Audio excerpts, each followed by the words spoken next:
Hi, let's turn this to this. Hi, my name's Paul. If you're brand new to my channel, it's great to see you, and if you're a returning subscriber, hi guys, welcome back to the channel. Okay, what have I got in store for you today? I'm going to make, or I've been asked to make, a coffee tamper. You know, when you grind beans and you get the actual grains themselves and you tamp them down to whack them in the machine. So somebody got in touch and said, would you like to be able to make one for thee? So yeah, I said, why not? I love a challenge. I've got some nice wood that I'm going to do it in. So this is the coffee tamper that I've purchased. As you can see, it's a bit wobbly because I'm going to replace the horrible plastic top one that's on there with some nice bit of olive wood, which I've already cut, ready to go on the lathe, which is just over here. So a few things to work out, really and truthfully. As you can see, it's got quite a big hole in it already, so I'm obviously going to have to bore that out. And there's another secondary hole in the middle which holds a threaded nut, which I've misplaced, which then this thread sits on here if I show you. As you can see, so it tightens in and loosens out so you can give it a good clean. So the first thing to do is look at what I'm going to be using today. It's quite a lot of tools. They're actually all on here. I've got a smaller chuck to put on the lathe, so I can, once I've turned it, as you can see, that will sit in there quite nicely so I can get the shape that I desire. I've got calipers in here. I've got some Odie's wax, but I might put some oil on there. I've got my lathe tools. I've got my chuck with a bit that I need already to bore out the hole inside. So I've already measured that with the calipers. And this is a 13mm drill bit, which just needs to be cleaned, which is for that little hole in right inside there. But you can see it if it's on the camera, where the thready bit goes, as I've just said. So quite a lot of tools, across to be light. Yeah, let's get it all mounted on the lathe and hopefully you'll enjoy the journey. I'll probably just video it as I go right the way through, and then I'll narrate it if I needed to when I do post-production. But anyway, let's get on. So the very first thing we need to do is find the centre. So that's quite simple. And then what we'll do is we'll tap some holes in. We'll get the lathe centres in place. One at either end. This one goes into the lathe end itself. This goes into the tailstock, and this is free spinning.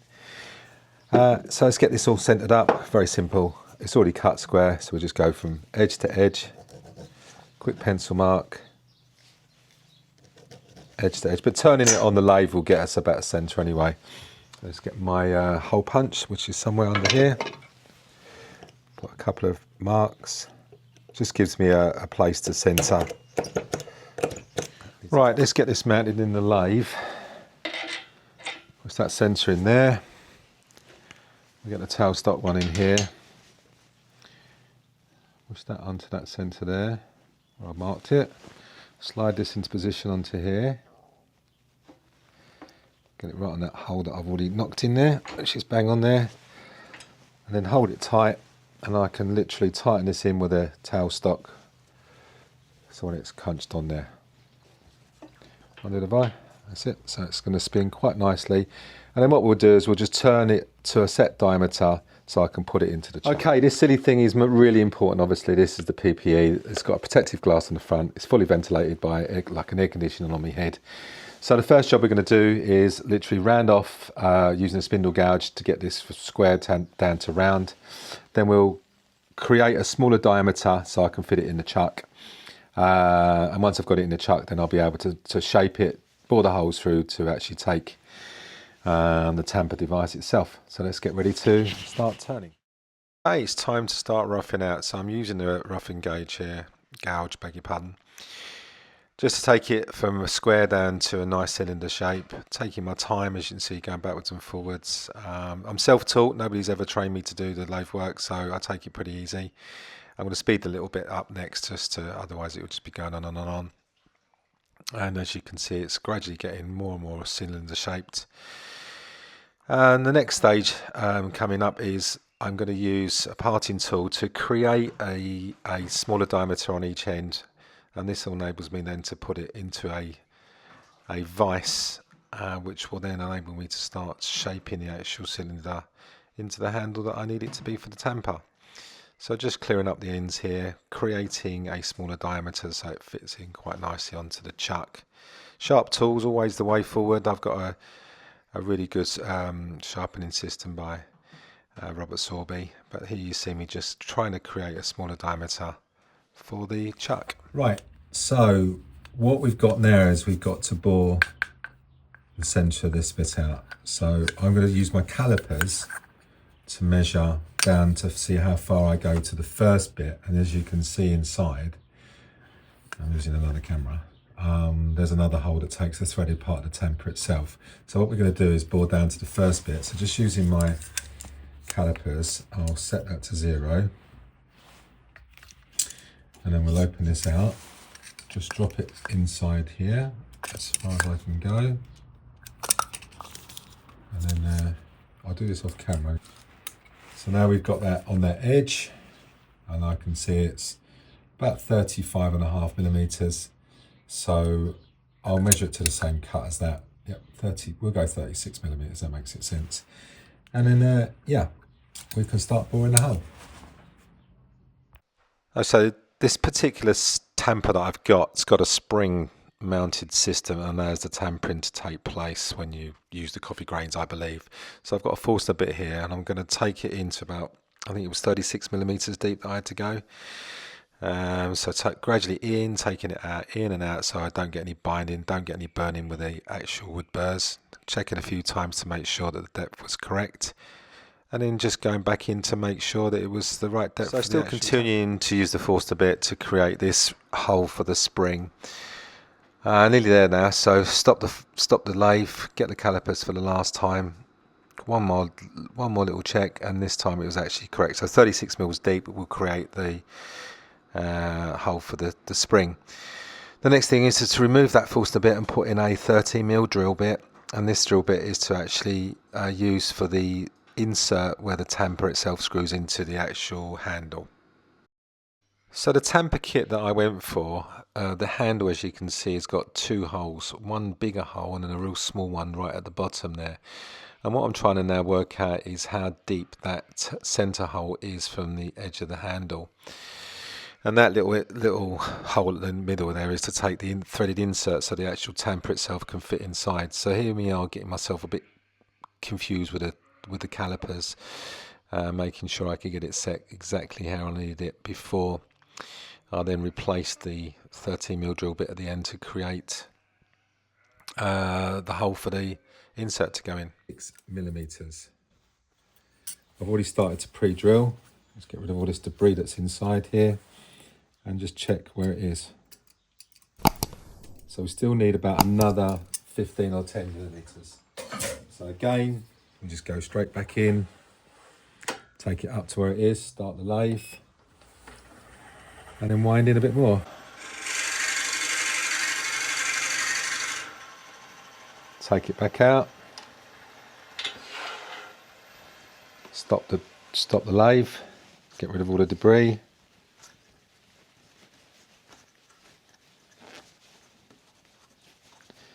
Make sure it's all out, get my calipers again, drop it in there, and it's got just another couple of mil to go, and then we're all set. Engage the drill again, turn on the lathe,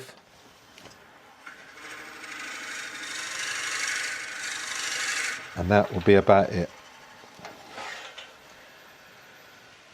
Okay, then we can move the tailstock, and then we can get shaping, and then sanding, and then finishing, and hopefully it will all work. But what I'm going to do before I take anything apart is get rid of all the debris inside, and then just dry fix it with the tamper.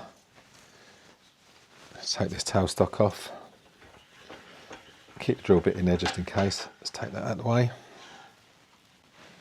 Okay, and then we'll get the tamper with the spring on, which is here, and then we'll push it into that hole just to see if it all matches up, and I can see that goes on there superbly. Okay, that's really good. Right, so I'm happy with the holes that I've already drilled. Let's just clear it out. Now, the important thing is not to take it out of the chuck now, because this is going to be centered to this chuck, nice and smooth. We can then shape it. All the debris will come out naturally. I've already taken the ends off. I did that off camera. So this is all nice and square before I did the holes and drilled it. So just get all the debris out, which will come out eventually once I start spinning. So now we're going to mirror the same shape as the other This one here, as you can see, so it curves down. We've obviously got to be very mindful of the thickness of where the hole is, but it's quite a good shape. But what I'm actually going to do then is drill a little hole in the top, and I'm going to put my maker's mark. All will become clear. So we've done the PPE again and get it going. Turn the lathe up.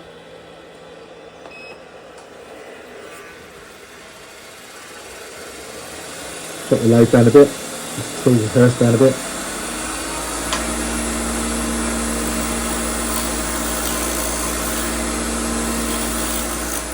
So I've just speeded this bit up a little bit just to show you what I'm doing. I'm creating a smaller diameter to resemble the original handle that came with the tamper.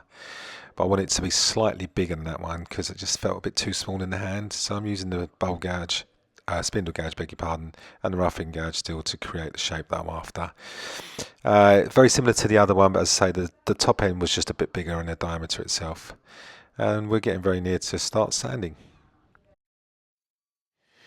Alright, so we've turned it now. I've parted down to this point, and what I'll do is I'll just use a little Japanese saw to take it off because I don't want to drop it. And then we'll turn it around, or in fact what we'll probably do is do a bit of sanding first. I've actually got it quite smooth with the tools. All the dust is out of here. So yeah, we'll just sand it down to probably 1200 grit.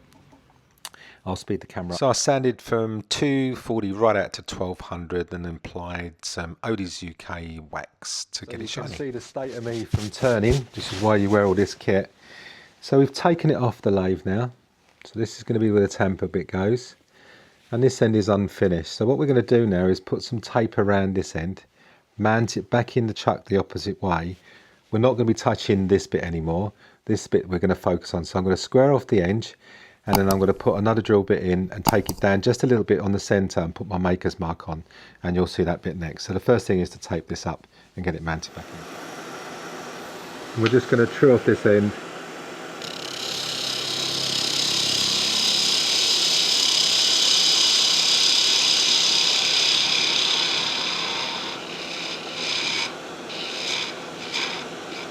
That's it, that's trued off the end.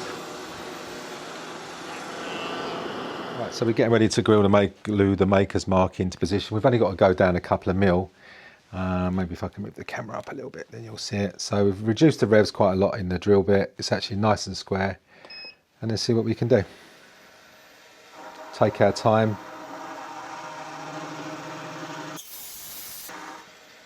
And I think that's about it.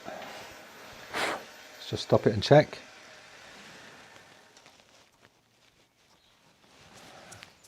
Let's get the maker's mark and just sit it in there dry. And that is about it. That's all we needed. Alright, what we'll do is we'll take it out and then we'll resin that in there nice and square. Wax the ends up and job's a good one. Okay, it's all finished, but stupidly the video camera stopped recording and I have no idea why. So this is the finished article. I will tell you what you missed. Obviously screwing it on there, which wasn't the hard bit. I created 3 little grooves and I stuck my maker's mark in the end, which is all in there. But the coffee tamper is done. The new handle is there. You can see there's the old one. Let me just turn it around for you. There's the old one. As you can tell, it's a bit smaller than this one. This one's a lot easier to grip. It's the same, roughly the same height. It's just a bit bigger diameter. But overall, I'm really, really pleased with this one, and hopefully the person I made it for will be equally as pleased. So it's made out of a bit of olive wood, which I purchased from Yandles down here in Somerset. Turns lovely on a lathe, as I hope you've seen. And yeah, I'm very, very pleased with that one. It's a spring-loaded tamper, which I'd never seen before. So that springs up and down, which is what created a bit of the issue with inside drilling the 2 bits. Anyway, there you go. Anyway, I hope you liked the video, and if you did, please give us a thumbs up, and if you want to subscribe, that'd be great. The next thing on the agenda is to make a jewellery box, which I've got a piece of sapele tucked up here, which I'm going to plane and join to make the lid and the sides, etc, etc. So watch out for that one. But again, thanks so much for viewing, and all good to you lot.